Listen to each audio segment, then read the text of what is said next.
អ្នកនឹងមានចិត្តទន់ភ្លន់ប្រសិនបើខ្ញុំវាយគាត់រហូតដល់ស្លាប់បើគ្មានអ្នកទេសូមឲ្យវិស្វករលាវសម្រាប់សិនសួរគាត់ដោយផ្ទាល់ថាហេតុអ្វីបានជាគាត់ចាក់ចេញផ្លូវសៀងស៊ីស្ពានបងប្រុសទី3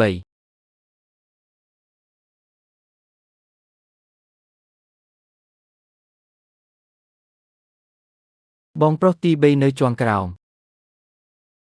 គេជីវវិធីជាន់ក្រោម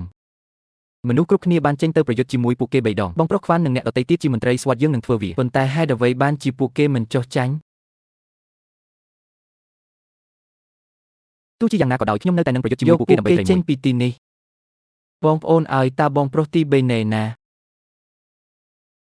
ខ្ញុំគិតថាអ្វីដែលអ្នកបានធ្វើក្នុងនាមជាចំណាប់ខ្មាំងគឺខុសខ្ញុំបាននិយាយរឿងនេះរួចហើយអំពីការឈ្នះលើមហាជនទីបំផុតខ្ញុំយល់ហើយវាតែងតែជាកំណប់ទ្របគ្រាប់កាំភ្លើងនៅក្នុងដៃរបស់យោមនុស្សគ្រប់គ្នាដឹងពីរបៀបដើរលឿននិងដើរលឿនដើរឲ្យលឿនដើរឲ្យលឿនដើរឲ្យលឿនមុនគេ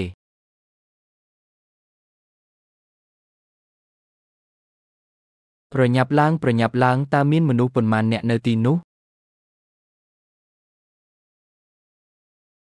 គ្រប់គ្រងអ្វីនៅទីនេះអ្នកផ្សេងទៀតបានបន្តការស្វែងរករបស់ពួកគេអ្នកមិនអាចដាក់វានៅជ្រុងណាមួយបានទេយល់ទេបងប្រុស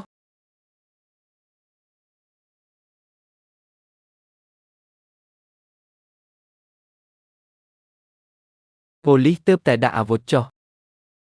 មើលកាំភ្លើងពិតជាបានបាញ់ខ្ញុំមែនតើអ្នកខ្ញុំនិយាយទេដាក់អាវុធចុះខ្ញុំខុសហើយចេនស៊ីវបានស្លាប់ទៅហើយមនុស្សប្រភេទដូចគ្នាបងប្រុសខ្ញុំចាំថាខ្ញុំចង់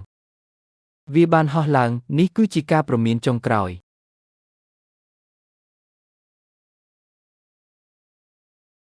ប្រាប់បងប្រុសរបស់អ្នកឲ្យដាក់អាវុធចុះ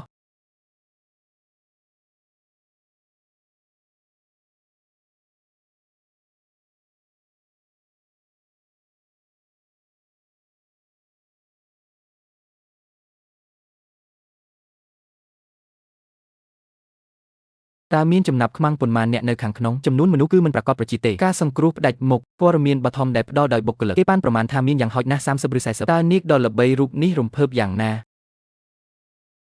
ត្រូវតែស៊ើបអង្កេតប្រធានក្រុមគាត់បានធានាសុវត្ថិភាពរបស់ចំណាប់ខ្មាំងម៉ាក់បានឃើញច្បាស់ទេថាឡុងសានបានធ្វើអ្វីខ្លះពូកែមែនពិតជាអ្នកជំនាញមែនធ្វើលក្ខខណ្ឌមួយដូចដែលរំពឹងទុក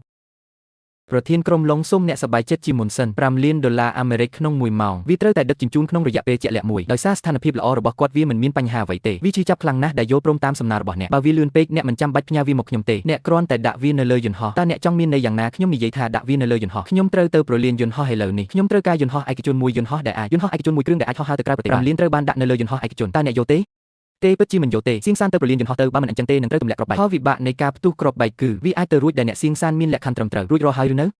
ខ្ញុំត្រូវចាប់ចំណាប់ខ្មាំងម្នាក់ខ្ញុំនឹងចូលមកហើយធ្វើជាចំណាប់ខ្មាំងរបស់អ្នកដោះលែងចំណាប់ខ្មាំងផ្សេងទៀតទាំងអស់ខ្ញុំដឹងច្បាស់ជាងពួកគេពីរបៀបផ្គូផ្គងយ៉ាងម៉េចដែរបើខ្ញុំចូលទៅឥឡូវនេះទុកឲ្យអ្នកដទៃទៅហើយខ្ញុំនឹងរកឃើញស្លាប់ទៅបើដូច្នោះឯងចង់បានអ្វីខ្ញុំចង់ប្រពន្ធថែងប្រធានក្រុមអឺឡុងសាឡុង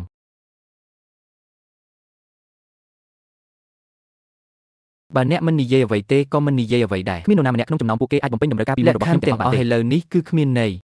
លែងវាទៅគ្មានអ្នកណាចង់បានវាទេលក្ខខណ្ឌនៃការចង់រស់នៅគឺមិនអាចទៅរួចទេសម្រាប់អ្នកដែលមិនអាចយល់ស្របនឹងអ្នកដឹកនាំបន្តនិយាយជាមួយគាត់ទៅអ្នកមិនអាចឲ្យគាត់និយាយបានទេខ្ញុំបានឲ្យសាធ្វើជាចំណាប់ខ្មាំងតែប៉ុណ្ណោះអ្នកមានពេល10នាទី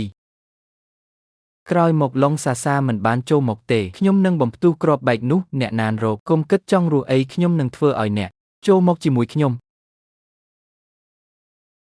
ជាអកុសលបុរសនោះត្រូវបានដាក់ស្លាប់រួចហើយបានប៉ះពាល់ដល់ចំណុចខ្សោយធ្ងន់ធ្ងរហើយគាត់ពេលឃើញបែបនេះបងប្រុសឈៀងដោយថ្នមគប់ចង្កឹះពីលើគាត់បានបញ្ចេញចំណុចសម្ពាធហើយសម្លឹងមើលបុរសមនុស្សត្រូវបើកមាត់ហើយសារភាពមេគំនិតលាក់ខ្លួនក្នុងស្រមោលបន្ទាប់មកព្រះសង្ឃបានចង្អុលបង្ហាញចំណុចចាប់ភាពនេះបានបិទវាទាំងស្រុងធ្វើឲ្យអ្នកដែលជាធម្មតាចូលចិត្តធ្វើសកម្មភាពខ្ញុំដែលមានចិត្តក្លាហាននិងសិទ្ធិគាត់មិនបានធ្វើដូចនោះទេគ្រាន់តែខ្សែមូដល់ជួយពុះមុខព្រះសង្ឃហើយនិយាយសួរព្រះសង្ឃថាហេតុអ្វីបានជាព្រះអង្គអ្នកប្រាជ្ញរូបនេះបានសម្លាប់មនុស្សយ៉ាងញញៃហើយព្រះសង្ឃនោះមានព្រះនេត្រក្រហមដោយមិនអំពើនឹងការសង្ស័យរបស់បងប្រុសថេងផ្ទុយទៅវិញគាត់បានបញ្ជាឲ្យកូនចៅរបស់ចូលមកពួកគេបានស្នើថាអ្នកណានឹងយករង្វាន់នឹងត្រូវដាក់លើក្បាលបងប្រុសឈៀង10000តាប៉ុន្តែក្រុមតូចមួយនេះបងប្រុសមិនពូកែដូចបងប្រុសឈៀងទេដោយមានចលនារហ័សមួយចំនួនគាត់បានបង្ក្រាបក្រុមកូនចៅដែលគ្មានចំណេះដឹងទាំងអស់ព្រះសង្ឃដែលត្រូវបានវាដំនៅពេលនេះខ្ញុំមិនអាចរក្សាមុខបានទេខ្ញុំគិតអំពីថ្ងៃនេះយើងត្រូវតែឈ្នះមិនថាមានរឿងអ្វីកើតឡើងក៏ដោយឃើញតែគាត់លើកខ្សែពូឡើងដំបងប៉ែមួយដែលមានទម្ងន់រាប់រយគីឡូក្រាមបងប្រុសឈៀងបានប្រញាប់ប្រញាល់ទៅរកគាត់ហើយបន្ទាប់មកគាត់បានវាយ៉ាងខ្លាំងសំណាងល្អបងប្រុសឈៀងគេចដោយល្បឿនលឿនដូចភ្លេចបន្ទោមានតែការបើកទ្វារប៉ុណ្ណោះទើបពួកគេអាចជិះវាការសម្រាយនោះហៀបនឹងកើតឡើងចំពោះគាត់បានបន្តដោយមិនឈប់ឈរដោយ ប្រើជំនាញដ៏ល្អជំហានចូលសម្រាប់ការកិច្ចវិរោះនឹងសាំងសេបានយកកម្មបត្តិរបស់គាត់ចេញហើយនិយាយយ៉ាងឆ្លងកាត់ជាន់ទី2វាត្រូវបានបំបែកជាបំណែកភ្លាមអ្វីដែលចម្លែកនោះគឺថាមិនថាព្រះសង្ឃធ្វើអ្វីក៏ដោយការវិប្រហារដ៏សាហាវមួយបងប្រុសឈៀងតែងតែមិនចង់ប្រើចលនាចុងក្រោយរបស់គាត់ដើម្បីទប់ទល់នេះធ្វើឲ្យព្រះសង្ឃគិតថាបងប្រុសថេងក្រោយពីត្រូវគេធ្វើបាបខ្ញុំក៏ខឹងខ្លាំងឡើងគាត់បានបញ្ចេញស្នាដៃចុងក្រោយរបស់គាត់ចលនាចុងក្រោយវិប្រហារបងប្រុសថេងនឹងមានកម្មវិធីល្អមួយឆាប់នេះជាភាពយន្តគំនូរជីវចលដែលទើបចេញថ្មីនៅឆ្នាំនេះក្បាច់គុណមួយដែលបានចេញផ្សាយរួចហើយខ្យល់បក់ស្រានិងទឹកសមុទ្រឡើងខ្លាំងខ្ញុំមិនធ្លាប់បានឃើញវាពីមុនឲ្យសោះ